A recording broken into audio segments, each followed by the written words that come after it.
Hey, salut tout le monde! Aujourd'hui on est là pour un nouvel épisode de News Romance et je suis trop contente parce qu'on reçoit l'une de mes auteurs préférées. J'ai nommé Colleen Hoover. Et oui, en plus on a une petite surprise pour vous aujourd'hui. Alors vous êtes prêts? C'est parti! Hello Colleen, comment ça va? Hello, I'm good, how are you? Ça va, merci. Alors Colleen, tous tes romans sont des best-sellers, ils caracolent en tête des ventes. Avant de parler un petit peu plus en détail de ton nouveau roman, November 9, j'ai une question fondamentale. Pourquoi cette date du 9 novembre? You know, I didn't have a particular reason. I liked the sound of the title, I liked the sound of the date, November 9. And so I went with it, but it's a funny story because after I picked the date and started writing the book, there were all of these coincidences that started happening. Like I found out the poet that I quoted in the book, Dylan Thomas, actually died on November 9th. And I didn't know this until after I wrote the book. Really? And then one of the bands that I quoted in the book, Ex-Ambassadors, actually were playing near my town on November 9th. And so I bought tickets to it right before my midnight premiere. And so it just seemed like all of the elements came together. So it was really eerie, but in a cool way. Alors Ugly Love, c'était l'un de tes plus grands succès, c'est sorti chez Hugo New Romance. Est-ce que c'est en train de devenir un film ou pas? Tu peux nous en parler un peu? I hope so. I really want to see this book on a movie screen. Unfortunately, the producers that owned it the first time, it didn't work out with, and their rights expired, and so we can only hope. I really want to see this one as a movie. On croise les doigts. Alors, tu as aussi une super association qui s'appelle The Bookworm Box. Est-ce que tu peux nous en parler un petit peu? Yeah, the Bookworm Box is a charity I started about 2 years ago, and it's a subscription service. We ship boxes of signed novels from different authors all over the world, and all the profit goes to charity, and we've donated over $1 million to charities since we started. Wow. Yeah, it's my baby. I love it. Est-ce que c'est un bébé autant que tes livres? Yes, I would say so. Yeah, it's a huge part of my life. Maintenant, on va passer à notre premier jeu et j'ai une petite surprise pour toi. Alors Colleen, cette petite surprise que je te réserve aujourd'hui, c'est qu'on accueille ta plus grande fan française et je crois même que c'est ta plus grande fan dans tout le monde entier. Elle s'appelle Marion. Bonjour.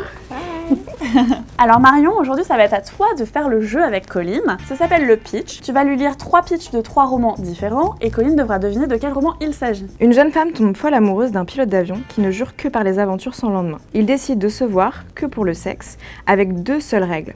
Pas de questions sur le passé et ne pas espérer de futur. That sounds like Ugly Love. Tu l'as lu peut-être? A few times during editing. Une jeune femme, dont le père la battait et la mère était soumise, est en passe de réaliser son rêve, ouvrir une boutique de fleurs à Boston. Mais ce n'est jamais évident de rompre le cycle de la violence. That sounds like It Ends With Us. Yay! La rencontre d'une jeune femme en passe de devenir comédienne et d'un jeune homme qui veut devenir écrivain, alors que leur vie est en train de changer et qu'ils n'habitent pas au même endroit, ils décident de se voir à une date très précise tous les ans. That sounds like October 7th. Non. November 9. Est-ce que tu peux nous parler un petit peu plus de November 9? Yeah, November 9 is about 2 characters named Fallon and Ben, and they meet in a diner in the first chapter, and Fallon is an aspiring actress and Ben is a writer, and they decide to meet every year on the same date because she's moving across the country. And so that's what the book is about. Every chapter is a different November 9. Et donc Colleen, est-ce que tu peux nous raconter ton pire date? You know, I met my husband when I was 16 and we're still together, so he's really the only person I've ever really dated, and we've never had a weird date. They've all been perfect. Never, never? Never, never. Oh, I see what you did there. Tu penses que tu pourrais entretenir une relation avec quelqu'un que tu vois une seule fois par an? I don't think so. No, I think, you know, my husband and I, we work together all day long. We're together every day. I think I would be really sad if I only saw him once a year. Merci Colleen d'avoir répondu à ces questions et merci Marion d'avoir été avec nous. Maintenant, on va passer à une nouvelle rubrique qui s'appelle Instafan. Alors Colleen, maintenant je vais te demander de nous parler de ton compte Instagram préféré. Probably Taryn Fisher, because I like to make fun of her pictures and send her mean messages every time she posts. C'est quoi à tes yeux la pire photo de Taryn? All of them.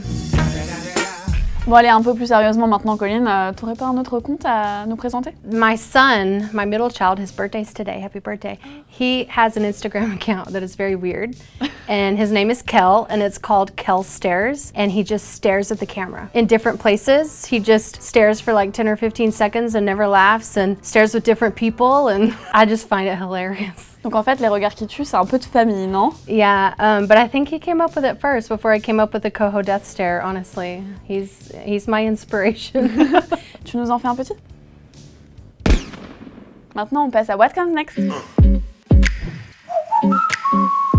Dans What Comes Next, je te lis une situation et toi t'as juste à compléter, c'est hyper simple. Alors je passe à la première. Tu es à la mer dans l'eau. Une grosse vague t'enlève ton maillot de bain. Tu regardes sur la plage et il y a plein de monde. En plus, il y a quelqu'un qui crie « Alerte, requin !» Qu'est-ce que tu fais? Oh, that's a good one. I think I would look out over the beach and find the hottest lifeguard, wave my hands, and make him come save me with a towel. Deuxième situation. Quelqu'un de proche de toi est décédé, tu arrives en retard à son enterrement. Tu te glisses dans la foule en faisant en sorte de ne pas te faire remarquer. Une vieille dame te fixe et te demande « Mais comment as-tu connu mon mari ?» Là, tu te rends compte qu'en fait, tu t'es trompé d'enterrement. I would look at her and I would say, I am your husband's lawyer. He has left me all of his money. You need to give me a check for $5,000 and I will leave you alone. I told you Taryn was not the evil one. Troisième et dernière situation. Tu fais du camping avec ta famille. Tu prends tes affaires et tu vas prendre une douche. La température est tellement agréable que tu y passes un long moment. Quand tu ressors, le soleil est couché. Tu tâtonnes pour retrouver ton chemin et tu finis par retrouver ta tente. Tu entres et là, tu tombes nez à nez avec un couple de lesbiennes nues en pleine action. Que fais-tu? I would say, where's the strap-on? Can I say that? Yeah. J'adore tes réponses, Colline. Merci. Maintenant, on va passer à notre nouveau jeu Kiss, Kill and Marry. Colline, Kiss, Kill and Marry, c'est hyper facile, mais je te rappelle quand même les règles. Je vais te donner 3 noms de personnalités. Tu me dis qui tu as envie d'embrasser, qui tu as envie de tuer et avec qui tu as envie de te marier. Premier trio. Selena Gomez, The Weeknd et Patrick Dempsey. Such a hard one. I would kiss Patrick Dempsey, marry The Weeknd. He's probably loaded. I'm sorry, Selena, I'm gonna have to kill you. Bye bye, Selena. Deuxième trio. Charles Bukowski, Mark Twain et J.K. Rowling.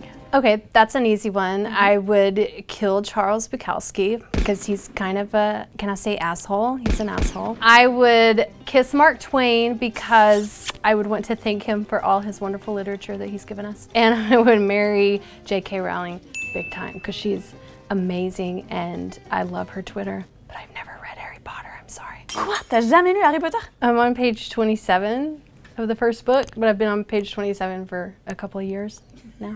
Troisième trio, Fallon, Ben et Lily Blossom. Lily's been through way too much. I would marry her and keep her alive. I would kiss Fallon because she's also been through way too much. Sadly, Ben, you gotta go.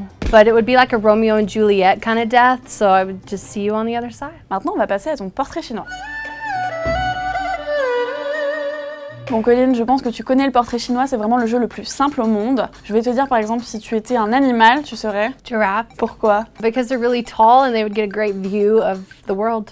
Si tu étais une autre date? November 9. Évidemment. Une invention? Tesla, car. Un article de maquillage? Mascara. Une histoire pour aller dormir? Go the fuck to sleep. Une chanson? Paranoia in B Major by the Avett Brothers. Un repas? Mashed potatoes. Is that a meal?